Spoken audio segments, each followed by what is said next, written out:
Donc, bienvenue sur ce webinaire Les Voix du terrain numéro 9. On est en compagnie de Julien et Clémentine du domaine des bruyères, qui est un domaine qui est situé donc au cœur de la Sologne, et on va parler de céréales anciennes, de meuneries, d'apiculture, de fleurs et de chevaux. Donc le programme est chargé. Et je pense que ça va être très intéressant. Juste avant ça, je vais moi-même me présenter. Je suis Colline, je travaille pour FEV, je me suis en charge de la communication au sein de Ferme en Vie. Pour ceux qui ne connaissent pas, Ferme en Vie, c'est une plateforme qui facilite l'installation agricole grâce à deux moyens. La Grange, qui est une plateforme dédiée aux porteurs de projets et qui rassemble des outils qui permettent aux nouveaux agriculteurs de concrétiser leur projet d'installation. Donc sur la Grange, vous allez retrouver des guides, des outils pour vous former, pour vous auto-former, pour faire évoluer vos idées, pour échanger avec d'autres porteurs de projets sur le forum Discord qui est disponible. Et vous allez aussi pouvoir chercher des fermes grâce à plusieurs outils qu'on a mis en place. Euh, Elle permet en fait aux futurs agriculteurs de structurer le projet et de le crédibiliser aussi pour aller voir ensuite les structures comme les chambres d'agriculture, les banques, etc. Donc le but, c'est vraiment de passer de l'idée à l'action grâce à plusieurs outils et des guides et des retours d'expérience. Ensuite, le deuxième moyen, c'est la foncière solidaire FEV, qui apporte en fait une solution de financement aux futurs agriculteurs via l'épargne citoyenne.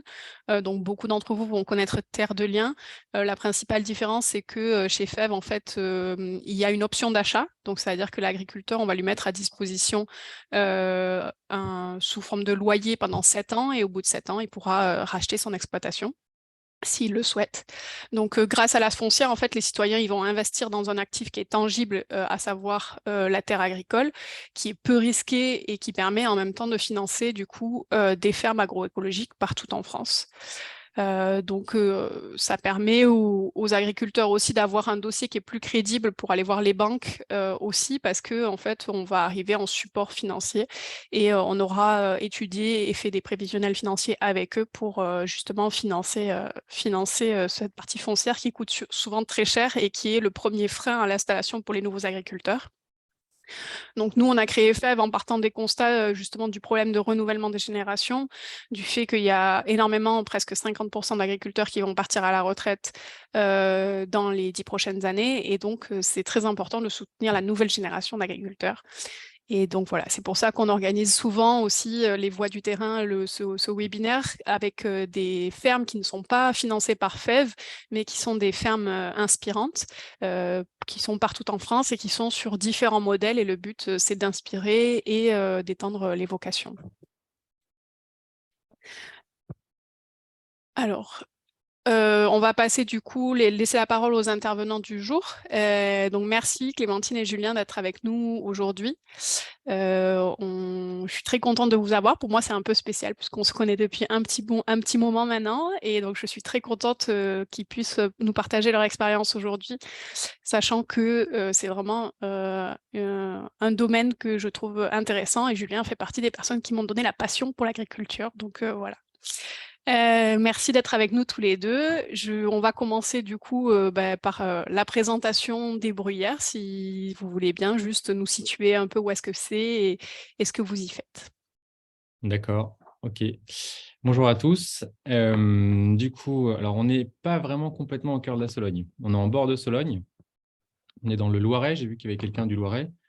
J'ai vu qu'il y avait aussi quelqu'un qui était à moitié sologno. Bah, c'est un peu comme nous. En fait, on est sur le Pays Fort. Donc, on est à côté de Gien. C'est entre Orléans et Sancerre, sur la Loire.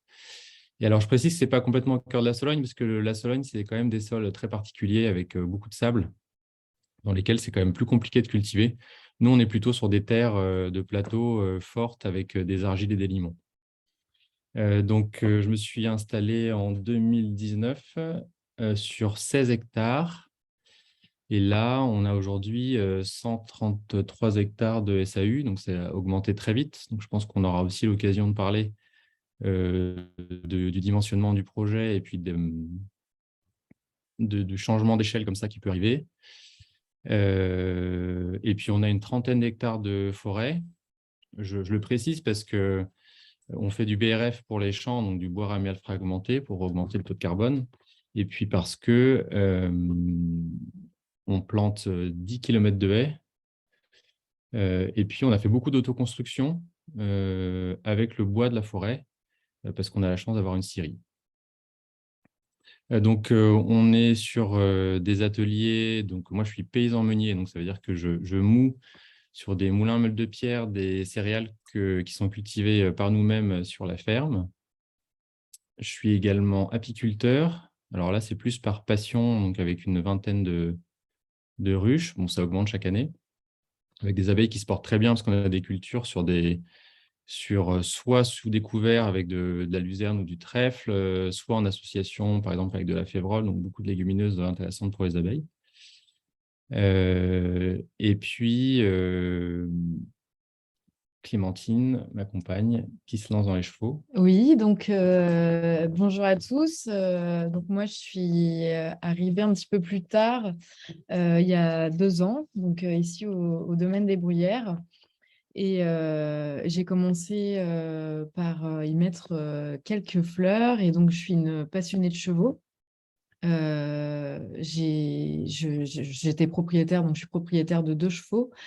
Et en arrivant ici, c'est un lieu qui se prête complètement à ça, parce que donc c'est un lieu historique. On est dans une maison de famille qui appartient donc à Julien.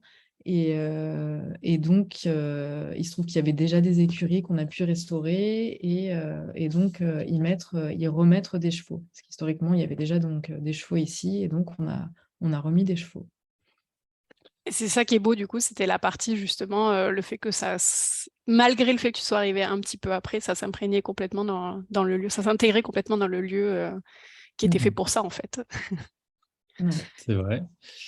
Donc, effectivement, c'est un domaine de famille depuis le 18e qui était plus habité depuis 2-3 générations. Donc, moi, c'est un lieu qui me tenait beaucoup à cœur où j'ai passé tous mes week-ends, mes vacances d'enfance. Donc, je voulais habiter là.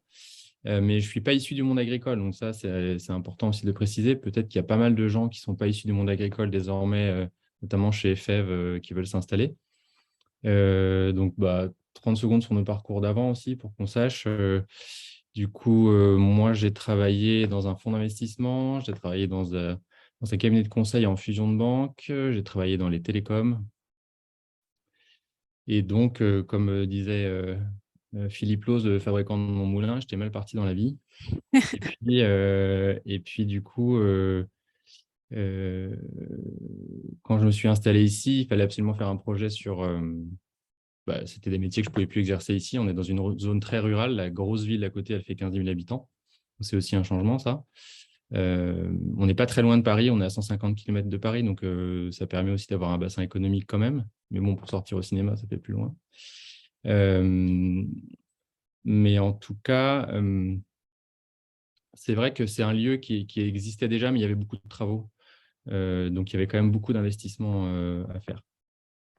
Et puis, j'ai eu une phase, pour terminer sur le parcours, c'est à ce moment-là que j'ai rencontré Colline. C'était une phase dans le high-tech, sur des startups. On avait créé avec Colline un détecteur pour les ruches. En fait, on permettait de compter les entrées et sorties des abeilles. Et puis, du coup, avec le taux de retour des abeilles, on savait si les abeilles mouraient ou pas dans l'environnement. Et ça donnait en gros une carte de France avec des zones rouges ou vertes où on savait si les abeilles allaient bien et pas bien, tout ça en temps réel. Donc, d'avoir une donnée sur les pollutions.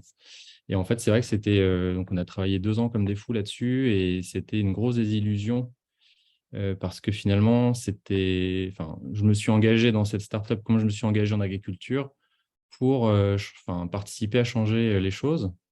Et en fait, je me suis rendu compte que sur la partie startup, c'était les mêmes mécanismes que dans le reste de l'économie, donc très capitaliste, et puis que finalement, la finalité de la solution importait peu, et c'était vraiment le business plan et à quel point gagner des sous qui permettait de faire avancer. Donc, c'est pour ça que je me suis recentré sur du très low-tech, et où là, j'ai l'impression d'avoir beaucoup plus d'impact à mon niveau. Et alors donc moi, j'ai un parcours, donc je travaillais dans le spectacle et la culture et le tourisme. Donc, j'ai travaillé pendant plusieurs années dans un cirque équestre, au cirque Alexigrus. Donc, la vie de nomade en caravane, ça commençait un peu à me peser et j'ai décidé de redevenir sédentaire. Et donc, c'est pour ça que je me suis installée ici dans le Loiret. En arrivant ici, j'ai trouvé un travail au château de la Bussière où je suis aujourd'hui encore responsable d'exploitation, qui a d'ailleurs un jardin remarquable, d'où mon envie de remettre des fleurs ici aux Bruyères. C'est une des raisons. Je suis arrivée ici donc aux Bruyères avec cette idée de faire une pension de chevaux et une pension pour les chevaux à la retraite, parce que donc les Grus, le cirque Alexigrus m'a proposé, en fait, m'a demandé un service en me demandant si on pouvait garder leurs chevaux ici à la retraite, des chevaux qui restaient habituellement avec eux au cirque toute leur vie et qui maintenant passent des jours heureux à la maison. Voilà. Super. Super, donc 2 profils complètement différents aussi qui se retrouvent au même endroit. Ouais. Ouais. Mais pas à faire du coup tout à fait la même chose. Donc on a compris, toi Julien, tu es plutôt sur la partie céréales et meuneries. Toi, du coup, Clémentine, plutôt sur la partie chevaux et fleurs. C'est ça. C'est ça. Du coup, quelle place aujourd'hui prennent un peu les différents ateliers sur l'exploitation en termes de surface, de temps d'activité et de revenus? Est-ce que vous savez à peu près? Ouais, le gros de l'activité pour l'instant, c'est les céréales transformées en farine. L'essentiel des surfaces agricoles de la SAU est en céréales, avec des têtes de rotation d'environ 3 ans sur des légumineuses, donc du trèfle, de la luzerne notamment. Donc c'est vraiment ça aujourd'hui notre activité. Il y a un petit peu de miel, donc en chiffre d'affaires, ça doit être 75%. C'est vraiment 70-75%. On est trop dépendant aujourd'hui de cette activité-là. Donc, on a des ateliers de transformation en cours qui vont venir, notamment une huilerie, qui permettent d'installer des cultures d'été, comme du tournesol, par exemple, qui sont intéressantes dans les rotations et également intéressantes pour les abeilles, d'ailleurs. Après, on a la partie miellerie, qui là est vraiment une activité symbolique en termes de chiffre d'affaires, mais finalement assez importante en termes de temps, mais surtout en termes de communication, visibilité. En fait, c'est un indicateur très pertinent aussi de ce qui se passe sur la ferme. On fait des inventaires de biodiversité avec France Nature Environnement, la déclinaison locale qui est Loiret Nature Environnement. Donc, chaque année, on va compter les vers de terre, les insectes, les oiseaux, etc. On fait ça également avec un lycée agricole qui est autour de chez nous. Et en fait, cette activité d'abeilles, elle attire beaucoup de monde. Donc c'est une activité qui n'est pas importante en chiffre d'affaires, mais importante finalement dans la vie de la ferme. Ok, super. Voilà, donc quasiment tout est transformé en farine. Donc on a du petit épeautre, du grand épeautre. La grande spécialité, c'est les blés anciens. On a une collection d'une centaine de variétés de blés anciens. Du maïs, du sarrasin, de l'orge, qui sert à la fois pour la farine, à la fois pour les chevaux. Un petit peu de vente soit de grains, soit de culture sur pied pour des éleveurs, comme par exemple un champ de luzerne. Et après, l'activité pour les chevaux qui est en train d'arriver. Donc, on ne peut pas trop vous répondre, mais ça vient de se lancer et ça démarre très fort, quoi. En fait, oui, c'est ça. C'est que moi, en fait, j'ai ouvert l'écurie il y a 5 mois, donc c'est tout récent. Et comme je le disais, je suis toujours responsable d'exploitation au château. Et je suis dans la transition là, complètement. Depuis septembre, je me suis inscrite, donc je vais repasser un bac pro dans l'agriculture. Donc là, c'est spécialisé dans le monde du cheval. Et donc, aujourd'hui, on a une quinzaine d'hectares pour la partie chevaux. Donc, on a clôturé. Donc, c'était en fait des terres qui étaient cultivées à l'époque, l'année dernière, il y a 2 ans. Oui, encore il y a 2 ans, oui. Ouais. Encore il y a 2 ans. Donc, on a laissé, elles se sont transformées en Prairie. prairies naturellement. C'est assez extraordinaire. Et puis, donc, petit à petit, en fait, on est en train d'installer des clôtures, des abris pour les chevaux, refaire des tranchées pour mettre de l'eau. Donc, voilà, une quinzaine d'hectares pour les chevaux. Ok. Ok, super. Bah, là, on va faire un petit peu un zoom sur l'activité justement de paysan mené et après un peu plus sur la partie justement équestre. Donc là, tu as commencé à le dire au niveau des surfaces et des semences. Est-ce que tu peux expliquer pourquoi tu es parti sur des semences anciennes et comment tu as fait au tout début pour te procurer les semences, pour les dupliquer, même aujourd'hui encore? Donc, moi, j'ai vraiment été pris de passion pour les variétés anciennes de blé. Donc, on appelle de plein de façons. On pourra expliquer pourquoi et en débattre si on veut. Mais donc, des blés anciens, des blés de pays, des blés population.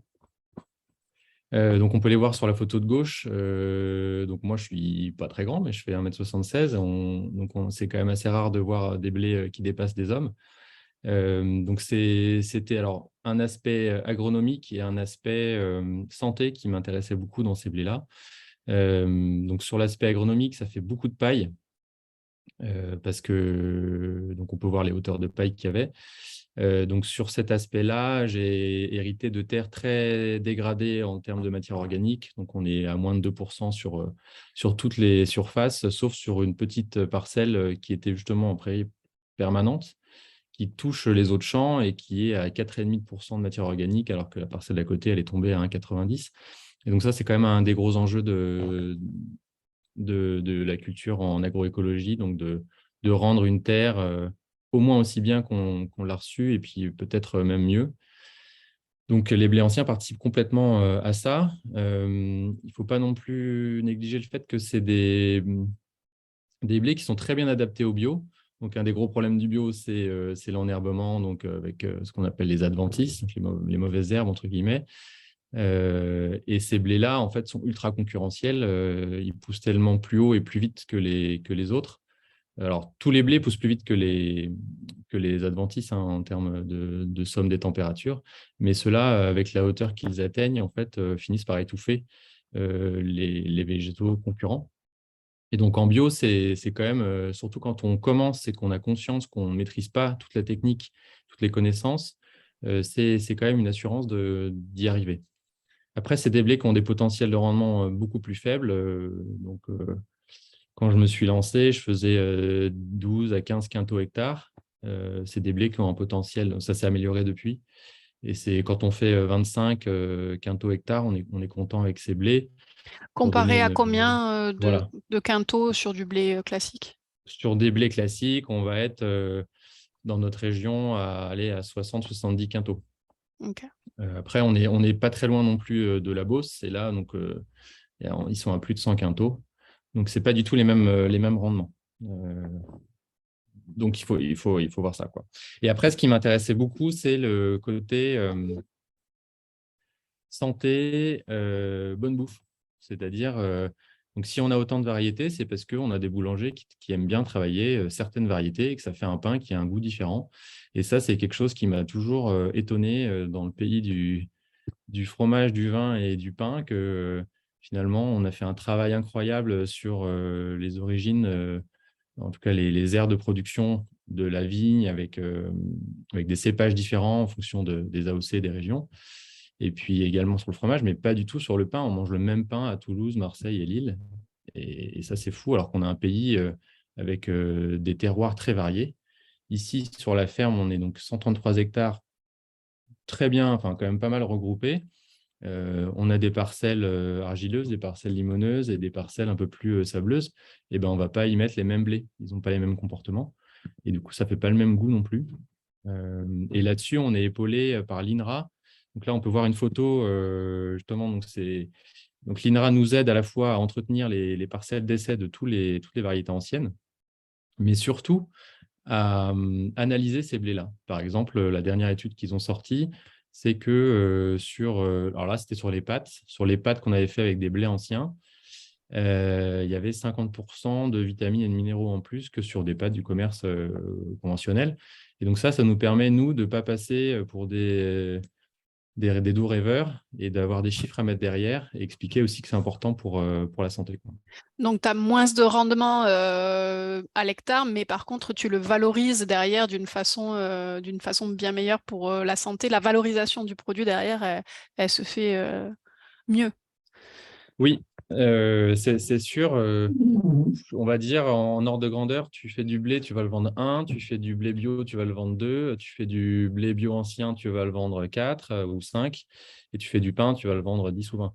Bah, comme ça, le fait de remonter la chaîne de valeur et de produire, de se transformer à la ferme est important. Et après, il y a la qualité du produit aussi qui fait ça. Donc, nous, on est sur des moulins de type astrier. Je ne sais pas si c'est le moment d'en parler ou Oui, pas. oui, vas-y, tu peux. Je vais Donc mettre sur des je vais mettre voilà, la photo voilà. juste, voilà, qu'on puisse le voir, qu'il est magnifique. Donc ça c'est la pierre, donc c'est du granit. Donc c'est fait à Carcassonne, ce moulin-là. Et si tu peux revenir sur la photo d'avant, encore avant, voilà. Et donc ça c'est les Sur celle-là ou celle-là? voilà, celle-là. Donc là c'est bon, ça c'est la meunerie où on voit donc deux moulins à strier. On en a un petit à gauche qui a une meule de 50 centimètres et un gros qui a une meule de 100 centimètres. Et donc, la particularité de ces moulins à strier, c'est que les pierres ne se touchent pas. Donc, il y a quelques microns d'écart entre les pierres. Donc, ce n'est pas le fait que le grain passe sous les pierres qui soulève les pierres, c'est vraiment un espace très réduit. Donc, déjà, ça consomme peu d'électricité. Donc là, on est en train de regarder d'ailleurs pour le passer en panneau solaire, la meunerie, pour au moins être autonome sur les moulins. Et ça produit une farine qui contient le germe et l'enveloppe du son, contrairement à des cylindres qui vont écraser le grain et qui éjectent le son et l'enveloppe et le germe. Et donc, c'est les lieux, le germe et l'enveloppe du son, où il y a tous les minéraux, vitamines. Donc, c'est pour ça que ces farines sont plus intéressantes pour la santé. Et le grain ne chauffe pas du tout, il passe à travers les pierres en 1 seconde ou 2 secondes, et donc il ne chauffe pas, et donc on n'a pas de dégradation de la qualité de la farine. Et donc, toi, tu as fait le choix de ce moulin par rapport à un moulin classique. Est-ce que tu connais enfin, combien tu as investi dans ce moulin et combien coûte un moulin plus classique? Est-ce que c'est plus cher un moulin à strier? Alors, bon, le moulin Astrier, il a été développé par les frères Astrier pour deux choses, pour cette partie santé de ce qu'on mange, et puis pour répondre à un besoin de transformation à l'échelle d'une ferme. Aujourd'hui, c'est très difficile de trouver des outils qui sont calibrés pour l'échelle d'une ferme, que ce soit des trieurs, par exemple, ou tous les outils sont Ouais. faits pour des coopératives qui sont plus grandes. Donc nous, là, on peut voir par exemple un petit en bleu, c'est un petit nettoyeur séparateur qui est juste avant la chaîne, avant d'arriver au moulin, donc à l'étage. Et donc ça trie 1 tonneur. Donc ça, c'est des machines qu'on fait venir de Pologne, par exemple. On peut voir à droite un vieux maraud, donc ça, c'est un trieur alvéolaire qui, lui, peut se récupérer dans les granges d'anciens agriculteurs pour pas trop cher encore, mais quoique ça devient quand même assez dur de les trouver. Et donc ça, c'est des outils voilà, à l'échelle d'une ferme. Et donc le moulin à strier, il est fait pour ça, pour aider l'agriculteur à remonter cette chaîne de valeur, à être plus autonome et à vendre un produit fini. Le coût du moulin, en gros, c'est le petit moulin, il est à, je veux dire, 20 000 euros, et le gros, il est à 40 000 euros. Parce que bon, il faut prendre en compte qu'il y a plusieurs tamis. Et puis, alors nous, on a pris un système d'aspiration du son, il y a un système d'ensachage des farines, etc. Mais bon, l'ordre de grandeur, c'est ça, quoi. Ok.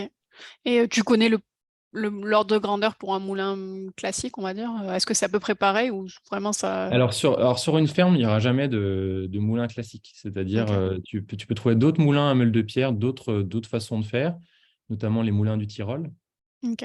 Eux, ils ont une particularité, c'est que finalement, tu récupères d'abord la farine fine en début de bluterie et puis la farine complète à la fin de la bluterie. C'est un système un petit peu différent, mais qui fait aussi de la bonne farine. Et c'est des moulins qui sont moins chers que les moulins striés. Donc, Ok. par contre, en fait, le défi du moulin à strier, c'est de réussir à l'acheter, parce qu'il y a quelques fabricants, là, une poignée de fabricants en France qui les font bien, qui sont bien connus des paysans meuniers, paysans boulangers. Et donc, il y a des listes d'attente qui peuvent être 1 an et demi. Ok. Donc il Donc, faut s'y prendre à l'avance. il faut s'y prendre à l'avance, et c'est un des rares objets que je connaisse qui se vend plus cher d'occasion que neuf, parce que tu peux l'avoir tout de suite, quoi.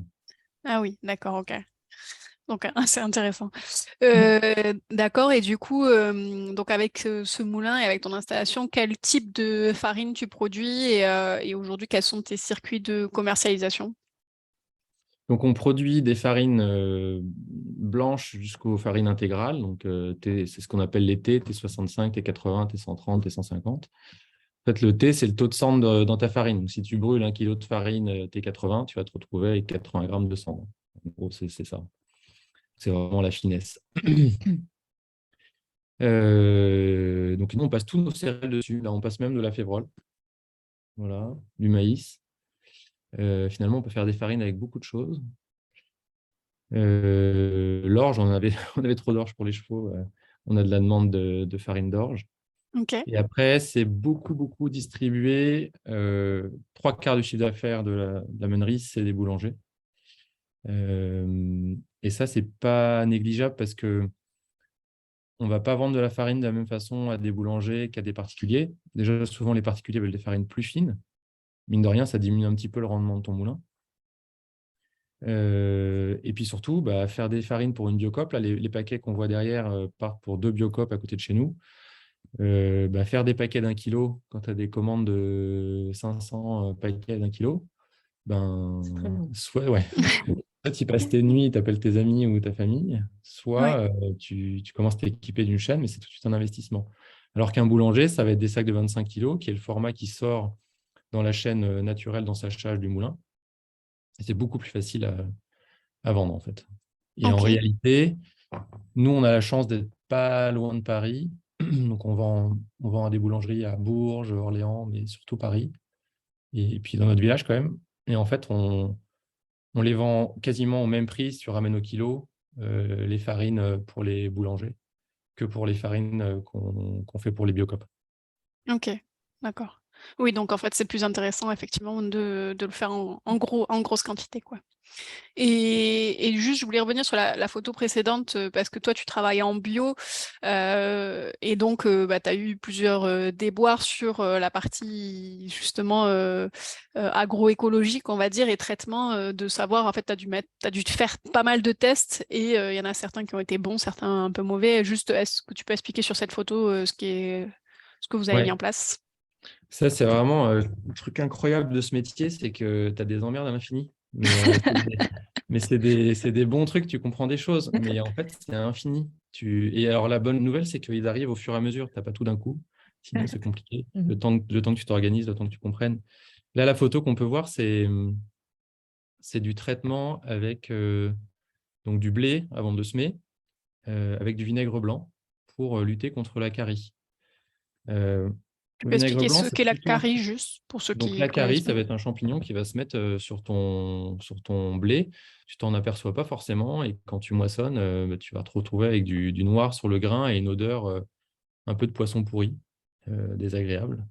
Et ça, c'est très embêtant parce que quand tu en as sur une parcelle, après, tu as plusieurs années avant de pouvoir refaire une céréale dessus. Donc, 5-6 ans avant de refaire une céréale. Sinon, ton sol est contaminé.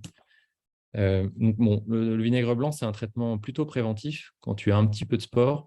Nous, désormais, on analyse tous nos lots de blé avant de les ressemer pour Ok, vérifier justement le taux de potentiel sport de carie. Mais en réalité, l'outil qui est le plus performant pour lutter contre la carie, et aujourd'hui, on a des agriculteurs qui viennent ici pour qu'on leur nettoie à façon, c'est la brosse à blé. C'est une brosse à blé qu'on a fait avec l'atelier paysan. À la base, ça sert pour brosser le blé juste avant de passer en mouture, pour que ton blé soit exempt de tout corps étranger, de la poussière, n'importe quoi qu'il pourrait y avoir dessus. Donc, ça te fait une farine vraiment très pure. Mais elle est très efficace pour lutter contre la carie. On avait un lot là, qui était, pour donner une illustration, à 3000 spores par gramme de carie. Et le seuil, c'est à peu près 1000. Et après brossage, un coup de brossage qui dure quelques secondes. Hein, enfin, ça dépend du poids, mais on est passé à 24 spores. Ça, c'est vraiment un conseil. C'est un outil qui est en libre construction. Tous les plans sont sur l'atelier paysan. Chacun peut essayer de la construire. super. Bah, on mettra le lien dans le mail qu'on enverra après avec le replay, comme ça pourra être utile à tout le monde. Voilà. Et Super. puis, pour terminer sur ce que tu disais sur la partie plus culture agroécologique, Mm. Donc, c'est vrai moi, je tenais beaucoup à ça et on a eu quand même des gamelles, notamment tout ce qui était semis de blé dans de la luzerne, où on a eu deux types de problèmes. Bon, alors, donc les blés anciens peuvent potentiellement être cultivés avec de la luzerne parce qu'ils sont très hauts. Donc, ça reste jouable et normalement, ils dépassent la luzerne.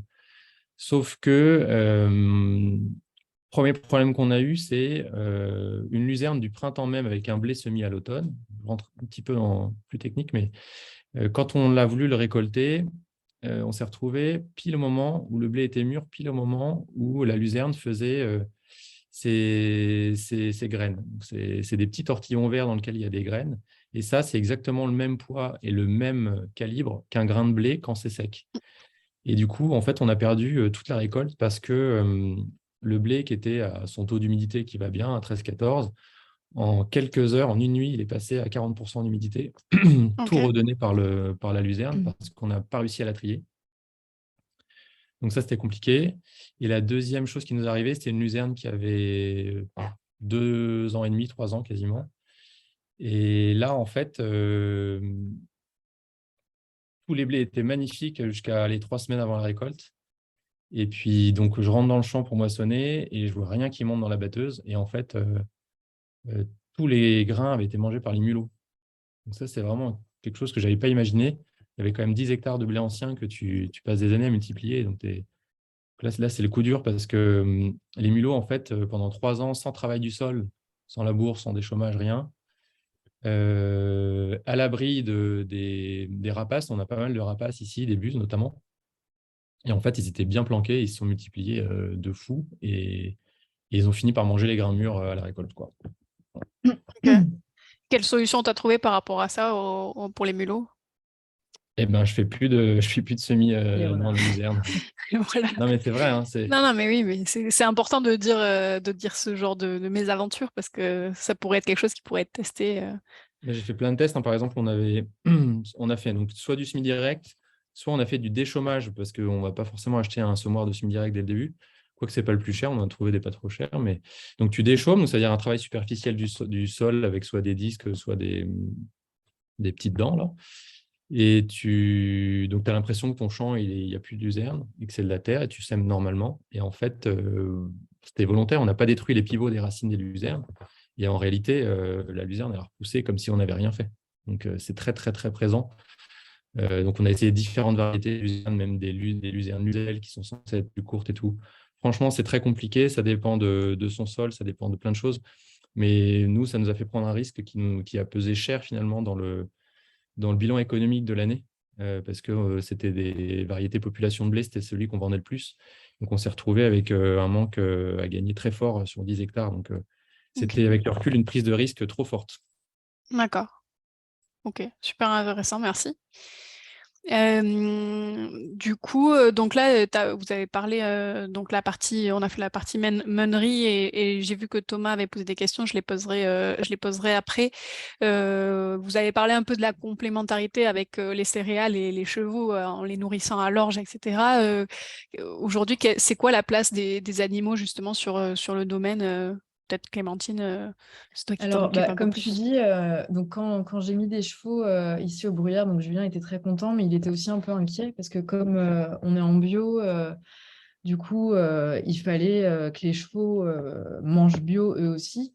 Ok. Et donc, c'est là qu'on a décidé donc, de leur donner donc, de l'orge qu'on aplatit à la maison, avec du maïs aussi donc, qu'on fait ici, et du foin donc, qu'on a aussi récolté donc, cette année pour la première fois. Donc, On rigole parce qu'on a fait peut-être aller sur une dizaine d'hectares, j'exagère, les 7 hectares de foin, sauf qu'on avait une petite machine pour faire des petites bottes rectangulaires là, de 12-15 kilos. ouais, Et en fait, laisse tomber, quoi. Ça a pris Le trop de truc, temps. très dur.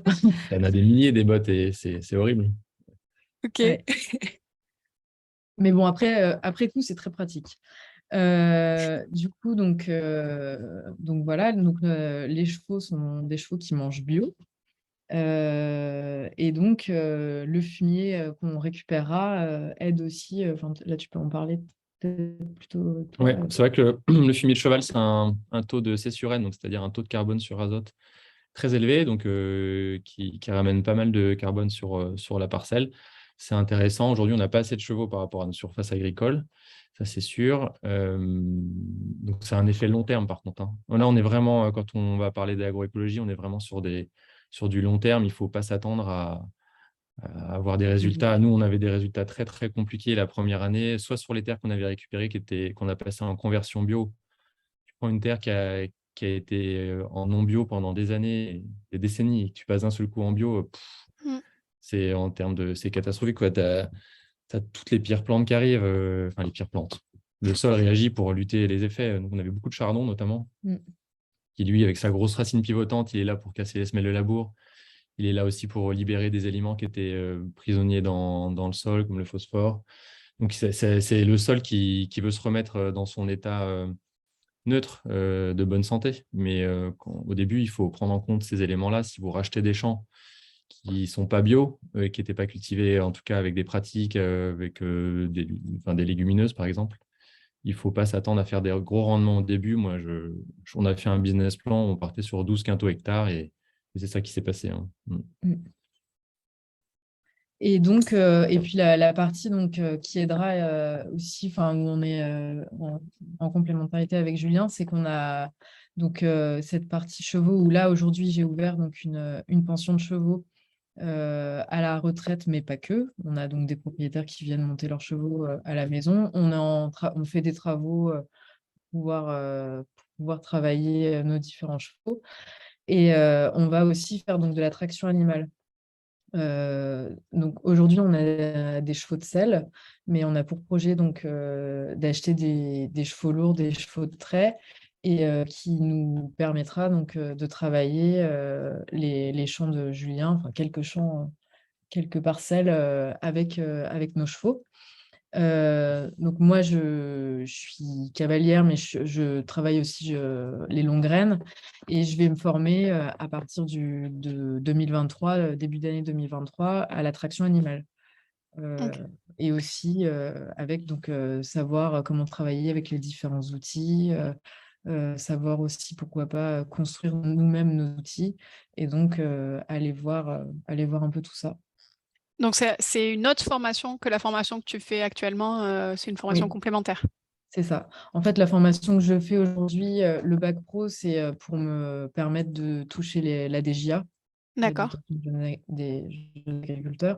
Et la formation que je ferai, donc ce sera une formation très professionnalisante. Là, ce sera spécifiquement donc, pour la traction animale. Ok, d'accord. Et tu l'as fait auprès de qui, du coup, cette formation sur la traction animale? Alors, en fait, je devais faire un stage paysan créatif avec l'ADR donc, à partir de janvier 2023. Mais finalement, ça ne peut pas se faire, malheureusement.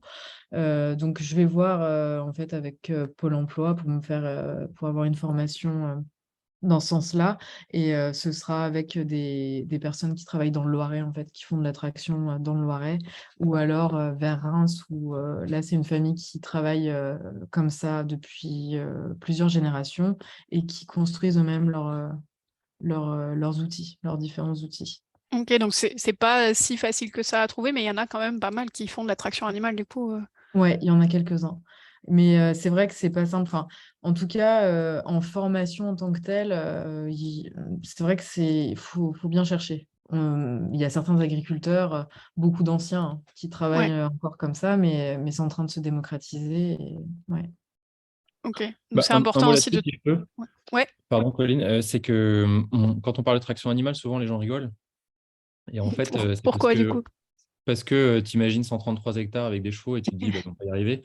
Et en fait, c'est juste que tu cultives pas de la même façon. Tu vas pas demander à tes chevaux de labourer. Par contre, tu Oui. peux très bien demander à tes chevaux d'avoir un semoir en semi-direct qui roule sur une parcelle. Alors, moi, j'arrête la luzerne, mais ça peut être du trèfle blanc, par exemple, où là, c'est finalement un roulage et ça se passe très bien. On a rencontré quelqu'un qui faisait une centaine d'hectares avec ses chevaux. Donc, on n'en est pas là du tout, mais c'est pour dire que il ne faut pas imaginer que ça remplace le tracteur avec des gros labours. C'est pas ça, c'est pas ça le truc, quoi. Ok, oui, surtout sur les surfaces où vous êtes, c'est des grandes surfaces et c'est pas possible, enfin, c'est forcément complémentaire, mais c'est pas possible de le remplacer, quoi. Bah, si tu fais du SMIC sur Trèves, par exemple, ce qu'on essaye cette année, on vous dira si ça marche, c'est jouable. C'est Hein. possible. Ok, d'accord. Et du coup, par rapport aux chevaux, toi, tu avais aussi l'activité des fleurs à côté. C'était complémentaire aussi aux céréales ou c'était une activité, un autre atelier? Alors, non, là c'était un autre atelier. Enfin, c'était un autre atelier. Ça m'est venu parce que forcément, donc, les blés anciens, comme disait Julien, ce sont des blés très grands, très hauts et puis qui ont une allure. Enfin, dans un bouquet de fleurs, c'est magnifique. Et puis, pendant le Covid, j'ai livré les farines de Julien à Paris et j'ai rencontré beaucoup de fleuristes qui me racontaient donc, qu'ils allaient récupérer donc leurs fleurs en Hollande ou enfin, des fleurs qui pouvaient faire le tour du monde pour arriver jusqu'ici. Et je trouvais ça malheureux d'avoir des roses en décembre ou des pivoines en décembre. Et c'est vrai que j'ai toujours voulu travailler donc beaucoup plus local et puis travailler avec donc, ce que nous propose, ce que nous offre la nature. Et donc, c'est là que j'ai commencé à accueillir des fleurs des champs, donc dans les champs de Julien, et puis aussi à commencer à en planter en pensant donc aux abeilles, et donc en faisant donc en plantant des fleurs très mellifères. Et alors, on me disait qu'elles allaient pas sécher, que ça pourrait pas fonctionner ou quoi. Et finalement, bah, il y a des fleurs où on peut se dire que non, ça séchera pas, ça rendra rien, mais finalement, ça marche très bien. Et donc, j'ai voulu faire du sec. Pourquoi? Parce qu'on a la chance d'avoir un très beau grenier au-dessus de la maison, donc un grenier comme sur la photo là, qui est isolé. Et donc, c'est absolument parfait pour garder les fleurs dans leur état. Et donc, la couleur, le séchage, ça fonctionne très bien. Et je voulais pas forcément me lancer dans la fleur fraîche, les fleurs coupées pour enfin, ne pas avoir ce problème de temps, de frigo. Oui. Et donc, la fleur séchée, ça fonctionne très bien. Oui, parce que la logistique sur des fleurs fraîches, c'est pas la même que sur des fleurs séchées quand même. Ok, super. Merci beaucoup à tous les deux. Et du coup, si vous deviez faire un bilan à l'instant T, est-ce que vous êtes heureux de ce qui se passe sur le domaine et qu'est-ce que vous auriez fait différemment? Donc toi, Clem, ça fait moins longtemps que Julien peut-être, mais je pense que tu as quand même déjà du recul sur les ateliers que tu as mis en place. Alors, moi, si je peux dire une petite chose aussi, c'est que faut peut-être en parler quand même un peu, c'est que de travailler en couple aussi, il faut savoir le faire, hein. Et on a de la chance parce qu'on est bon, on s'entraide, mais on a aussi quand même nos parties chacun, donc on n'est pas tout le temps 24 heures sur 24 l'un sur l'autre. Mais c'est vrai que enfin là aujourd'hui, on est passé par des grosses phases. Enfin moi, comme c'est allé très vite, la pension, on a dû faire beaucoup de travaux aux bruyères, et je suis contente de ça, d'avoir fait ça vite. Et au moins, une fois que les travaux sont faits, on se dit toujours bon bah demain ça ira mieux. Et donc, enfin, moi, je ne changerais rien personnellement. Moi, je pense que j'ai été surpris par le poids de l'administratif. Ouais, Donc, nous, on a embauché très rapidement un salarié à temps plein en CDI. On a un alternant aussi. Et bon, c'est quand même important parce que t'es vite débordé. Enfin, la partie culture, la partie transfo, la partie commerciale. Bon, après, il faut faire les fiches de paye et tout. Enfin, il y a la compta. Enfin, il y a tellement de choses à faire. Et puis après, il y a des subventions en agricole, mais c'est vrai que bah, il faut faire les dossiers, il faut remplir les trucs. Ça prend beaucoup de temps. Donc ça, c'est parce que c'est vrai que moi, je rencontre pas mal de gens qui viennent sur la ferme ou qui nous interviewent, qui nous demandent et qui ont plein d'idées incroyables, etc. Mais tu es quand même obligé un peu de jouer au début avec enfin, ceux que j'ai vus qui ont réussi pour l'instant à se lancer, à faire des trucs. Ils ont une vision, mais ils jouent aussi avec les règles du jeu actuelles pour l'instant. Et les règles du jeu actuelles, la Clémentine, elle passe son diplôme agricole parce qu'elle va prendre des DJA. Je pense qu'il ne faut pas hésiter quand même à le faire parce que sinon, c'est très dur, hein. Je vois une question là sur les investissements. Nous, on est à plus d'1 million d'euros, je pense, alors que pourtant, il y avait une maison et qu'on ne l'a pas achetée. Ouais.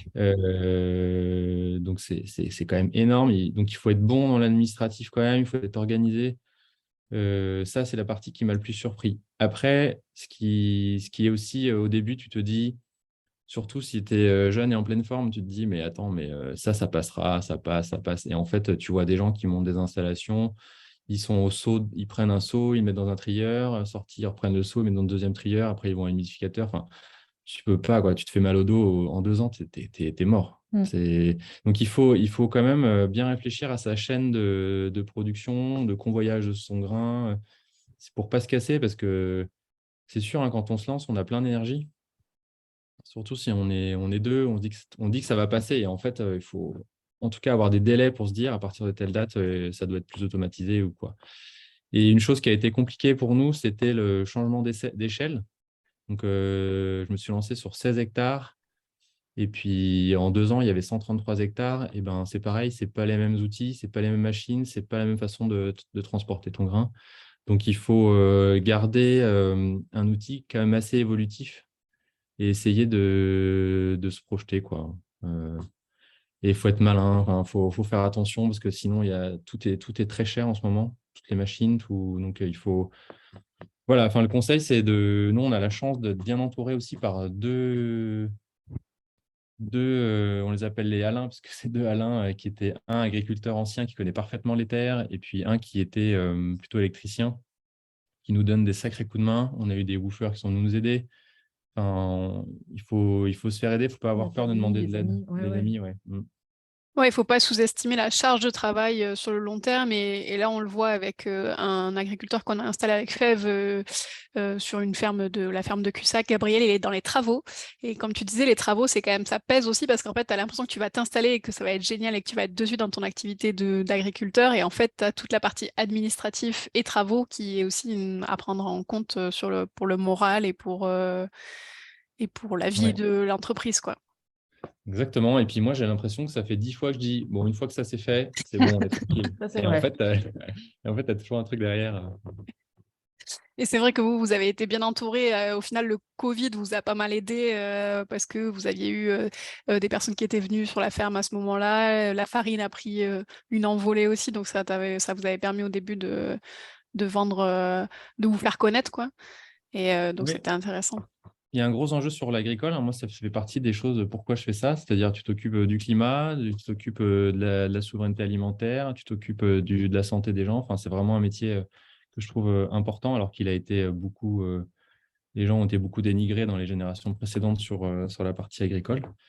Mais par exemple, sur les farines, on est même démarché par les grandes surfaces. Donc après, c'est un choix, est-ce que tu y vas, tu y vas pas. Mais Mm.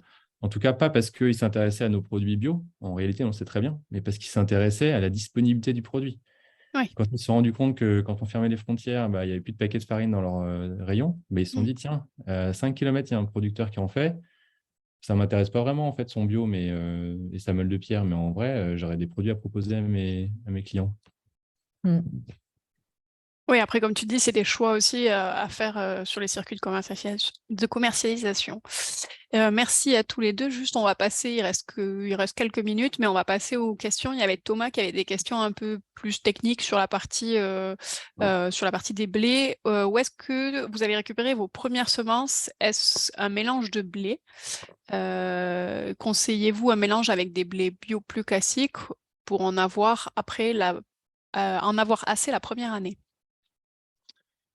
Ça, c'est vraiment la bonne question, Thomas, parce que c'est hyper dur à retrouver. Donc, il y a plusieurs façons d'avoir les blés anciens. Soit tu t'adresses directement à l'INRA, ils t'en donnent des variétés anciennes, ils en ont des milliers, hein. Tu peux essayer de retrouver les variétés, notamment locales. Par contre, ils te les donnent par 5 grammes. Donc, c'est hyper long à multiplier. Donc, 5 grammes, ça fait 100 graines. Donc, bon, si tu te débrouilles bien, tu te rends compte qu'en 4-5 ans, tu peux faire un champ. Mais en réalité, tu as toujours un problème. Tu vas avoir une inondation dans cette parcelle-là. Tu vas avoir un sanglier qui va passer dedans. Tu vas avoir des chevreuils qui vont le brouter. Enfin, et donc, c'est très, très long de le multiplier. Moi, je me suis adressé donc, à l'INRA. Je me suis adressé à Graines de Noé, qui est une association en Bourgogne qui distribuent aussi des variétés anciennes et qui ont une magnifique collection que tu peux aller voir, notamment en été, où on voit bien les différentes couleurs des blés, différentes hauteurs, les différentes barbes, etc. Et enfin, le plus simple, je pense, c'est de demander à un paysan meunier ou boulanger ou un agriculteur qui fait déjà des variétés anciennes. Mais je trouve ça un peu... il faut avoir conscience que la personne a pu peut-être le multiplier pendant des années avant de l'avoir. Donc, tu ne peux pas juste demander tiens, tu peux me passer une tonne de ce blé-là. Ça ne peut pas marcher comme ça, quoi. Et donc, il faut qu'en échange, tu lui trouves une autre variété ou qu'en échange, je sais pas, tu fasses des travaux chez lui. Il faut qu'il y ait quelque chose qui arrange les deux. Mais il faut avoir conscience du travail incroyable que c'était de remettre ces variétés. Et moi-même, pour avoir perdu certaines variétés, je n'ai jamais réussi à les retrouver, quoi. Ok. Tu as des variétés modernes de blé qui font du bon pain aussi. On pourra les mettre après. Je ne sais pas si à la fin du chat, il y a un endroit où on met des infos, mais Bah, notamment un tu me les mélange enverras avec, par mail et je les transférerai. Ouais. ouais, un mélange avec du Graziaro il y avait 3 variétés, dont du Graziaro que j'ai fait tester à mes boulangers qui ont trouvé ça sympa. Et je l'avais repéré parce qu'en fait, on fait de la mouture à façon. Donc ça, c'est aussi une façon de rentabiliser son moulin. Si au début, il n'y a pas beaucoup de grains à passer, tu as le droit de faire de la mouture pour d'autres agriculteurs, tes voisins. Ils t'amènent leur blé, tu factures une mouture à façon et puis ils récupèrent leur farine. Ça les rend eux-mêmes autonomes pour vendre leur propre blé. Ça, c'est important parce que finalement, il y a très peu d'agriculteurs qui ont déjà goûté du pain fait avec leur blé. Et ça, c'est fou, quoi. Au moins, les gens qui font du vin, ils goûtent leur vin. Les gens qui font du fromage, ils goûtent leur fromage. Ok, super. Il y avait une autre question, c'était quel type de travail du sol pour les blés de pays? Alors ça va plutôt dépendre du sol que du blé, hein. Ça va vraiment dépendre beaucoup Donc déjà, le choix de la variété de blé va dépendre de tes parcelles. Par exemple, du petit épeautre, on va le mettre sur des parcelles plutôt séchantes. Du grand épeautre, on va le mettre sur des parcelles plutôt humides. Le petit épeautre, tu peux le mettre à l'automne ou au printemps. Enfin, il y a plein de possibilités. Et ça va vraiment dépendre de ton sol, pas vraiment du blé. Et ça, sur Nous, les on études fait... de sol, tu les avais fait avec une association, ou tu Alors les nous, avais les fait tout études de seul? sol, on les a faites une partie avec l'INRA, une partie avec la Chambre d'agriculture, une partie avec la coopérative agricole locale. Donc, il n'y a pas vraiment de différence, hein. Tout ça, ça marche bien. Moi, j'avais des problèmes Enfin, je pense qu'il y a plein de choses qu'on met qui ne sont pas utiles, mais ce qui est sûr, c'est qu'il faut remettre de la matière organique. Et ce qui est sûr, c'est que moi, j'avais des terres argilo-lumineuses et je manquais de calcaire, donc j'ai fait du cholage. Mais le travail courant qu'on fait, c'est... donc nous, on a un semoir avec une herse rotative. Donc, soit tu fais un labour avant parce que tu décides de détruire une prairie qui a été là 3-4 ans ou du trèfle ou de la luzerne, tu es obligé de labourer pour la détruire. Un déchômage, ça ne va pas suffire. Ça repousse. Et après, tu passes ce semoir avec la rotative. On a une herséterie pour désherber, mais c'est compliqué de trouver les bonnes conditions pour le passer. Il vaut mieux avoir une terre propre parce que tu as mis des légumineuses comme une luzerne qui nettoie très très bien ton champ et après tu fais un blé qui est propre. Mais ce n'est pas en fonction de chaque blé que tu vas faire un travail différent, c'est plus en fonction de la parcelle. Ok. Et tu disais en matière organique tout à l'heure le fumier et il y avait aussi le son. Je ne sais pas si tu le fais toujours, à un moment donné, vous Oui. remettiez le son sur les champs. Nous, on laisse les pailles, on met du BRF, donc du bois ramasse fragmenté, et on met des déchets de meunerie, comme du son par exemple. Mais il y en a. Bon, aujourd'hui, on le vend beaucoup pour des éleveurs, le son quand même. Mine de rien, on le valorise parce que ça permet de gagner De un peu gagner de sa vie, l'argent. quoi. Tout Donc, tu es obligé simplement. de faire des choix comme ça. C'est comme nos champs de luzerne ou de trèfle. Il y a une coupe sur deux qui est pour un éleveur qu'on vend sur pied et le reste, une fois sur deux, c'est broyé pour restituer au sol. Mais il faut faire super attention avec le carbone. Il faut faire très, très attention de ne pas vouloir aller trop vite. Tu peux complètement cramer ta terre, la détruire si tu mets trop de carbone d'un coup sur une terre qui était plus très vivante. Donc, c'est un sujet très à la mode, on en parle beaucoup, mais il faut quand même être vigilant. Donc, nous, on y va petit à petit quand même là-dessus. Ok. Et il y avait une autre question sur la meunerie. Est-ce que vous hydratez vos grains avant de les moudre? J'en entends parler, mais je ne sais pas à quoi cela sert. Alors oui, on hydrate nos grains avant de les moudre. Ce n'est pas obligatoire. En fait, ça va te permettre d'avoir une farine beaucoup plus soyeuse et un meilleur rendement au moulin. Donc, ton blé, idéalement, il va être stocké à 12% d'humidité. Si tu le mous à 14-15% d'humidité, tu vas gagner en rendement sur ton moulin et puis cet aspect comme ça soyeux qui est agréable. Alors, on ne le fait pas tout le temps. Là, on est rentré dans une période d'hiver. Nous, on est dans la région, dans la moitié nord de la France. Ce n'est pas nécessaire de le faire forcément tout le temps. Donc, en hiver, on le fait pas, nous, par exemple. Si tu es dans le sud, c'est beaucoup une technique des gens de la moitié sud de le faire. En plus, avec les canicules actuelles, tu peux parfois récolter des grains très secs. Ok, super. À mon avis, ça va aider Thomas. Du coup, alors il avait dit, oui, j'ai mal posé la question, mais c'est indirectement pour savoir ce qui fait passer de 12 quintaux à 20 quintaux. Ah, c'est l'historique de c'était précédent. C'est-à-dire, tu prends ta parcelle que tu récupères, tu la passes en bio d'un coup. Elle a fait blé-orge-colza pendant des années, avec beaucoup de fertilisants chimiques. Quand tu vas d'un seul coup mettre toi ton blé derrière, eh ben, ça va pas faire un bon rendement, quoi. Par contre, si c'est après 3 ans de luzerne, eh ben, tu vas commencer vraiment à faire un bon rendement. Donc nous, on arrive dans cette phase de bon rendement là. De meilleur rendement, parce que ça, c'est vrai qu'on est, faut, ça peut être un débat, hein. Est-ce que tu fais des blés qui permettent de faire des calories et de nourrir la terre, ou est-ce que tu fais des blés plus qualitatifs, mais avec moins de rendement aussi? Par contre, ce qu'on se rend compte, c'est que si tu fais des cultures associées, par exemple, on a fait un petit épeautre avec de la févrole et de l'avoine. On a fait le même rendement de petit épeautre que sur une parcelle en pur. Mais en plus, tu avais le rendement de la févrole et le rendement de l'avoine. Donc, tu peux avoir 3 cultures récoltées ensemble comme ça. Le tout, après, c'est d'avoir un bon trieur. Nous, mine de rien, on a mis un trieur cette année, mais un gros et qui permet de trier en un seul passage les cultures associées, mais c'est quand même un budget de 100 000 euros, donc c'est pas rien, quoi. Ok. Donc là, on a fini les questions de Thomas. Il y avait justement quels sont les investissements et quelles machines pour les cultures et les techniques culturelles que vous utilisez. Donc les investissements, tu en as parlé un petit peu, tu as dit aujourd'hui c'est presque 1 million, mais vous avez commencé peut-être par quoi pour donner un ordre d'idée aux gens qui vont se lancer? Eh ben, on a commencé par la terre. Et ça, je crois que c'est vous qui gérez, du coup, si j'ai bien compris. Oui, on gère. Ouais. C'est Mais ça. alors, parce que bon, nous, on a quand même, à part les 16 hectares qui appartenaient directement à la maison, là, on a racheté quand même pas mal. La plupart des terres qu'on a eues ensuite, c'était des terres qu'on a achetées. Ici, on est sur un prix qui varie entre 6 000 et 8 000 euros l'hectare. On a acheté 80 hectares. Tu fais le calcul, tu en as pour 600 000 euros, quoi. Donc, pour moi, c'est hyper important de posséder la terre. Moi, j'ai vraiment un truc là-dessus. Je pense que c'est une valeur qui ne va pas disparaître. Donc, si j'ai bien compris, c'est votre différence avec d'autres acteurs qui permettent d'installer les agriculteurs, c'est le fait de pouvoir acheter ces terres derrière. Mm, Ça, c'est génial, une fois que tu as un peu de trésor, de pouvoir acheter tes terres. exactement. Mais c'est vrai qu'aujourd'hui, c'est le gros des remboursements des prêts. Même si on a eu un très bon taux, on l'a fait à un moment où on était à 1% sur les crédits. Donc, tu as ça, il y a 2 moulins à 60 000, tu as 100 000 euros de trieur, tu as 30 000 euros de convoyage. Donc, nous, le grain est propulsé pour être distribué dans les cellules. Tu as 100 000 euros de travaux. Donc là, tu es déjà à ton million et c'est sans compter les tracteurs. Donc, Ouais. nous, on a des vieux tracteurs pour l'instant, des vieux Renault et Ford des années 80.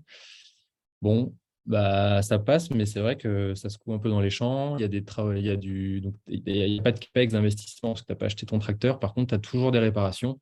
Donc, ça t'immobilise ton matériel. Il faut compter qu'il y a des réparations dans tes budgets.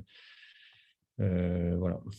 Oui, après, vous aviez les réparations peut-être aussi sur les bâtiments, sur l'isolation, notamment enfin, sur les écuries. Je sais qu'elles étaient là, mais il fallait quand même faire quelques travaux sur le Oui, bâtiment. Ouais, restauration. Oui, oui, effectivement. Bah, le toit, le grenier qui a été isolé, et puis oui, tous les abris, toutes ces choses-là, oui. Même la Aussi. meunerie, hein, nous, on n'avait même pas Ah oui, la meunerie enfin, aussi. c'était de la terre battue au sol, il fallait faire les murs, il fallait faire… Dalle de béton, tout ça, oui. Et ça, c'était euh, tout par de l'investissement via des prêts bancaires ou est-ce que vous aviez des aides du coup?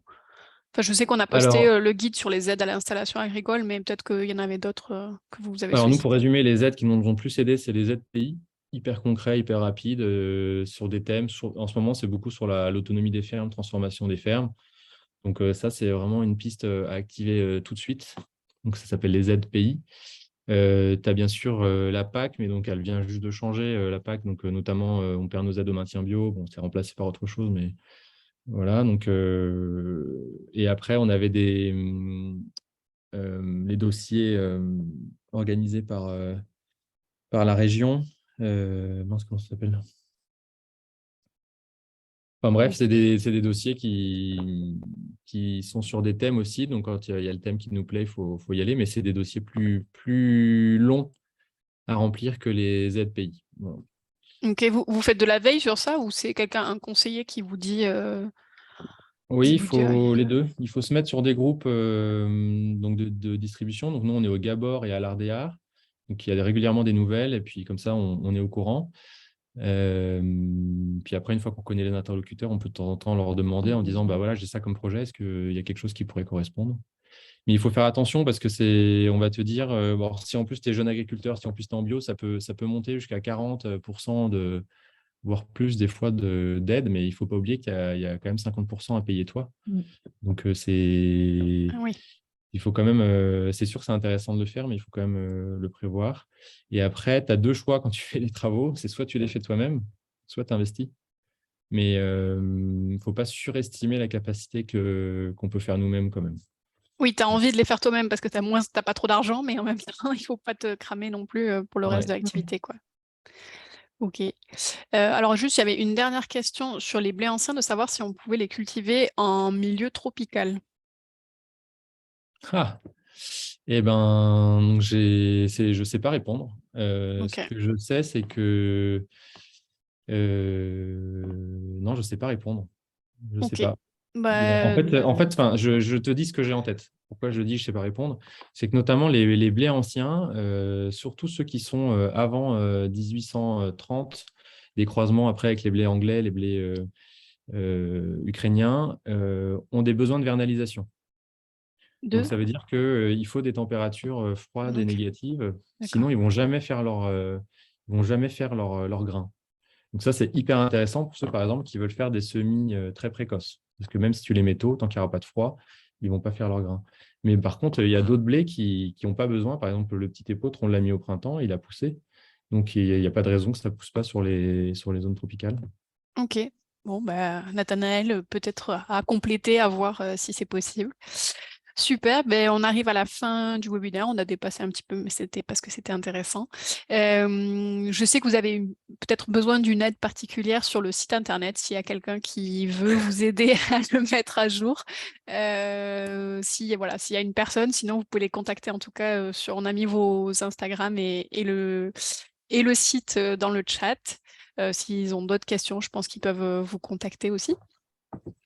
Et puis, Merci à ben tous. voilà, et merci à tous. Et puis, si vous avez des projets à faire financer, n'hésitez pas à les soumettre à FEV. Si vous cherchez une ferme, n'hésitez pas à aller aussi sur la grange pour voir les appels à projets qu'il y a en ce moment, parce qu'il y en a un peu plus d'une dizaine. Et puis, si vous avez d'autres questions, inscrivez-vous du coup sur le Discord pour pouvoir les poser et si jamais on les transmettra, nous, à Julien et Clémentine. Oui, et Voilà. bonjour, c'est Ah, Alain à l'appareil, là, oui, le troisième Alain, là. Hein. troisième Alain. Ok, j'ai eu des petits soucis de son, donc si c'est possible d'avoir déjà l'enregistrement, parce Oui, que tout à fait, voilà, c'est le replay super. sera envoyé. Et là, une question tout de suite. Déjà, je voulais féliciter aussi bien Lagrange, Fèvre et Julien et Clémentine. Bon, déjà, Fèvre et Lagrange, c'est pour effectivement comment dire, faire bouger les chakras du monde agricole, parce que c'est un moyen. Hein. J'ai parlé de vous dernièrement à un président d'une communauté de communes. Ok, super. Il est en train de me faire un gros schéma, etc., réinventer la Lune. Mais je dis, ça existe déjà, hein. Bon, eux, ils sont très maqués parce qu'ils sont sous la férule de la Chambre d'agriculture, de la SAFER, etc. Donc, ils sont très vieux monde. Donc, ils pensent pas à regarder ailleurs. Mais donc, j'ai parlé de Fèvre et de Lagrange, mais j'ai dit, la méthode, elle existe et avec des gens qui sont réactifs.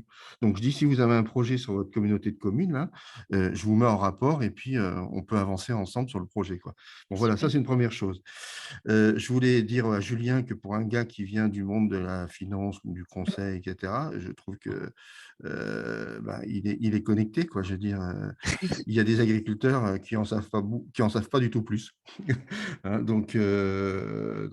puis Et bon, c'est pour ça que qu'on l'a invité justement aujourd'hui, c'est pour qu'ils puissent tous les deux nous partager j'ai ma leur fille qui savoir. m'appelle de l'autre côté et on a un projet avec elle, justement, qui ressemble beaucoup. Moi qui suis directeur d'une coopérative qui, à la base, était l'approvisionnement des gens qui font de la fleur coupée, hein, donc dans le Var. Hein. Bon, effectivement, tout ça, ça a été repris par les Hollandais. Hein. Ils ont mis la main sur le dossier, etc. Donc, ça me parle beaucoup. Ma fille qui m'appelle là, elle vient du monde de la culture, donc enfin, du cirque aussi, enfin, etc., Ah des ben arts. voilà. Donc, c'est très bien. Et moi, effectivement, en ayant fait des études d'agronomie au départ, j'ai mal tourné, donc j'ai dirigé des entreprises, quoi, pour tout dire. Et aujourd'hui, effectivement, on a un projet commun en agriculture, mais plutôt faisant partie des nouvelles agricultures parce elles seront diverses et variées. Et effectivement, voilà. Donc, je voulais déjà remercier, féliciter, parce que franchement, beau dossier. Et ma question, pour me limiter à une seule question, c'est pourquoi, au moment où il fallait acheter les 80 hectares, ça n'a pas été fait avec le réseau Lagrange, Fèves? Et parce que ça n'existait pas à l'époque. Ah Au bon, moment où c'est tout c'est- récent, là, les c'est- 80 hectares, Julien, non? Votre Julien, achat. ça fait un petit 2000, peu. 2019, 2019, quoi, ça a commencé, ouais. Voilà, donc D'accord. Ah, ok, Fève d'accord. était D'accord. juste en train de germer comme idée, mais D'accord. effectivement, Ok. ça fait que 2 ans que la foncière, ça fait que 1 an et quelques qu'elle D'accord. existe. Ok. Et voilà pourquoi ça n'a pas été fait, mais ça aurait pu être largement un projet qu'on aurait financé. D'accord. Donc, dans une croissance un peu externe, enfin, changement de dimension, comme il l'a très bien dit, Julien, là, c'est-à-dire on peut déjà avoir sa petite exploitation, puis on se dit, bah, il y a l'opportunité à côté. Donc, c'est-à-dire que les gens sont déjà installés et Fève peut intervenir. Oui, tout à fait. Nous, D'accord. si c'est quelque chose enfin, qui correspond aux critères quand même de financement que nous on a, à savoir Mhm. de respecter justement la charte agroécologique, mais c'est D'accord. par exemple c'était le cas sur Julien, c'est tout à fait possible, quoi. D'accord. Et en fait, OK. nous on est plutôt sur le projet sur les personnes et sur la façon de faire aussi, bien qu'on ait des critères de financement, mais si on peut aider une petite ferme aussi à se diversifier, c'est parfait.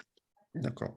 OK. Et juste, connaissant assez bien la Sologne, prétentieusement assez bien la Sologne, j'étais vraiment curieux quand j'ai vu le descriptif, je ne sais plus, 130 hectares de céréales, etc., etc. Je me suis dit, mais comment il fait, quoi? Parce que je connais un peu la difficulté de la Sologne. Bon, j'ai compris que ce n'était pas tout à fait dans le cœur de la Sologne. Donc, Ouais. c'est plutôt des terres battantes, je suppose, là, un peu limono-sableuses, battantes, c'est ça? Limono-argileux battant, ouais. Mais Ouais, c'est, ouais, tu voilà. sais, vu de Toulouse, la Sologne, ça fait partie du nord de la France et puis c'est parti, Oui, Parce quoi. oui, que tout à fait. il dit Ouais. ça pour moi, parce que je suis de Toulouse et je lui disais que c'était loin. Ouais, voilà. Nul n'est parfait, hein, c'est sûr. Hein. Bon, mais Et juste un oui, mot sur ce vas-y. que tu dis, Alain. Une façon aussi d'acheter des terres, peut-être, c'est soit même en passant au début par fait, mais quand vous voulez les racheter après, nous, on a monté un groupement foncier agricole avec des amis. D'accord. Ça, Ouais, c'est une solution aussi qui permet de diluer un peu ouais, la charge. d'accord. Et plutôt en GFA qu'en GFR, enfin, ou en GFF, c'est quoi la différence? C'est que c'est des terres plus de la forêt possible. J'ai entendu dire que vous aviez des bois tout à l'heure, là, une partie de boisé, hein, Oui. et ça permet d'étendre les avantages je pense, je ne sais plus lequel est le plus avantageux, mais ça permet de l'étendre à l'ensemble du GF, hein, du groupement foncier, quoi, en étant. Et quelque part, ça me donne une idée aussi que j'ai eue tout à l'heure. J'ai visité dernièrement une forêt comestible, donc il y a peut-être aussi des dossiers à regarder de ce côté-là. Je ne sais pas Tout si vous à êtes au fait. courant. Voilà. Tout à fait, on en a financé déjà une forêt comestible, ça fait partie des premières fermes qu'on a financées, qui est une ferme sur 17 hectares dans les Landes, qui est la forêt de Igas. Ouais. Donc, n'hésitez pas, on peut se retrouver, on peut programmer un appel si vous avez besoin, on peut Non, moi, dans parler du l'immédiat, projet. oui, non, mais Voilà. on en reparlera. Mais là, ce que je voulais dire, parce que le temps presse aussi, là, je voudrais pas, c'est qu'effectivement, là, je suis vraiment bluffé, là. Donc, je voulais le C'est signaler. gentil. Et effectivement, si j'ai les permissions, et je me suis acheté un camping-car exprès pour ça, dans mes temps libres, je visite des gens qui sont dans les nouvelles agricultures. Donc, si vous êtes OK, je passerai vous rendre visite, quoi, Julien et Clémentine, quoi. Ah, on a une grosse tradition des Alain qui donnent un coup de main. Donc faut... Bon Il faut réflexe, travailler, Julien. il faut Voilà, travailler bon par contre. réflexe. OK. Donc, voilà. Donc, je voulais effectivement encore vous féliciter et vous remercier et savoir si je pouvais avoir l'enregistrement pour Tout à fait. en discuter avec ma fille, quoi. Oui, D'accord. tout à fait. Je vais l'envoyer. OK. On l'enverra à tout le monde, l'enregistrement. Merci en tout cas. Je pense que ça fait plaisir à Julien et Clémentine de savoir que l'intervention était très bien et a plu. Bon. On va pouvoir. Voilà. Bonne continuation à vous. Merci beaucoup. On va pouvoir libérer tout le monde et je vous remercie d'avoir été là et merci Julien et Clémentine et à une prochaine fois peut-être sur un autre webinaire. Merci. Merci. Au revoir. Merci. Ciao, ciao.